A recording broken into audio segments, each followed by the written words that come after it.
Hello అండి, welcome to my interest మన్పా kitchen. ఇవాళ మనము సూజీ రవ్వ డ్రై ఫ్రూట్స్ వేసి గోధుమ పిండితో కచ్చకాయలు చేసుకుందాము. మనం ముందుగా 1 కప్పు గోధుమ పిండి తీసుకుందాము. 3/4 కప్పు మైదా పిండి వేసుకుందాము. ఇప్పుడు కొద్దిగా సాల్ట్ వేసుకుందాము. ఇప్పుడు కొద్దిగా నెయ్యి వేసుకుందాము. ఇప్పుడు కొద్దిగా వాటర్ వేసుకుందాము. మనం చపాతీ పిండి ఎలా కలుపుకుంటామో అలా కలుపుకొని పెట్టుకోవాలి. పిండిని ఇలా కలిపి పెట్టుకున్న తర్వాత 10 నిమిషాలు మూసి పక్కన పెట్టుకోవాలి. అండి ఇప్పుడు స్టఫింగ్ కోసం మనం ప్యాన్ పెట్టుకొని ఇలా నెయ్యి వేసుకున్న తర్వాత ఈ హీట్ అయిన తర్వాత డ్రై ఫ్రూట్స్ వేసుకుందాము. బాదం పప్పు, క్యాష్యూ నట్స్, జీడిపప్పు, పిస్తా, కిస్మిస్ వేసుకున్నాను. మీకు దగ్గర ఇంకేవైనా ఉంటే ఏవైనా వేసుకోవచ్చు, డ్రై ఫ్రూట్స్ ఏవైనా వేసుకోవచ్చు. ఇది కొద్దిగా కలర్ మారే వరకు కలుపుకోవాలి.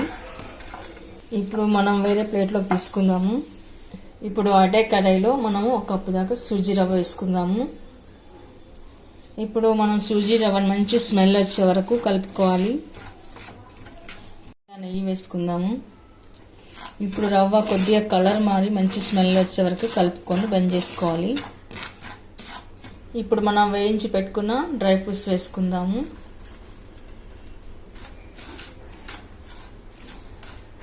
ఇప్పుడు మనం దంచి పెట్టుకున్న ఇలాచీ పౌడర్ కూడా వేసుకుందాము. ఓకే అండి, స్టవ్ ఆఫ్ చేస్తున్నాను. ఇప్పుడు రవ్వ చల్లారిన తర్వాత మనము బెల్లం వేసుకుందాము. ఈలోగా మనము పిండి ముద్దని తీసుకొని చిన్న చిన్న స్మాల్ సైజు పూరి ఇలాగా చేసి పెట్టుకుందాము. కచ్చకాయలు కొందరు మెత్తగా కావాలనుకుంటారు, కొందరు క్రిస్పీగా కావాలనుకుంటారు. క్రిస్పీగా కావాలనుకున్న వాళ్ళు కొద్దిగా ఉప్మా రవ్వ వేసుకోండి. ఇవన్నీ చేసి పెట్టుకున్న తర్వాత ఇప్పుడు పూరి మాదిరిగా రుద్దుకొని పెట్టుకోవాలి. మరీ మందంగా కాకుండా ఇలా పల్చగా చేసి పెట్టుకోవాలి. అలాగే మిగతా కూడా చేసి పెట్టుకుందాము. చల్లారిపోయిన రవ్వలో మనము బెల్లం పొడి వేసుకుందాము. మిక్సీ పట్టి పొడి చేసుకున్న బెల్లం అండి ఇది. ఆ తర్వాత ఇదంతా బాగా కలుపుకొని పెట్టుకోవాలి. ఇలాంతా కలిపి పెట్టుకున్న తర్వాత ఇప్పుడు మనం కచ్చకాయలు చేసుకున్న పావు తీసుకొని అందులో దానిపైన ఇలా వేసుకోవాలి. ఇలా వేసుకున్న తర్వాత మనం కలిపి పెట్టుకున్న ఈ రవ్వ మిశ్రమాన్ని ఇందులోకి వేయాలి.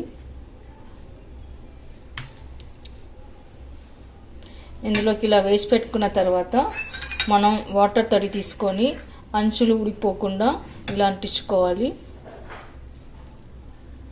ఇలా అంటించుకొని ఇలా మొత్తం కవర్ చేసుకోవాలి. కవర్ చేసుకున్న తర్వాత మిగిలిన పిండినంతా ఇలా తీసేసుకోవాలి. చేసి పెట్టుకున్న తర్వాత ఇప్పుడు వీటిని డీప్ ఫ్రై చేసుకుందాము. ఇప్పుడు మనం ఒక్కొక్కటిగా ఇలా కాల్చుకోవాలి. ఇలా మంచి కలర్ వచ్చి కాల్చుకున్న తర్వాత ప్లేట్లోకి తీసుకుందాము. మిగతాయి కూడా అలానే కాల్చుకుందాము. ఓకే అండి, ఈ కచ్చకాయలు చూడడానికే కాదు తినడానికి కూడా చాలా బాగుంటాయి. మీరు కూడా ఒకసారి ట్రై చేయండి. మీకు ఎలా కుదిరిందో కామెంట్స్లో పెట్టండి, లైక్ చేయండి, షేర్ చేయండి. తప్పకుండా మన ఛానల్ని సబ్స్క్రైబ్ చేయండి. Thank you for watching.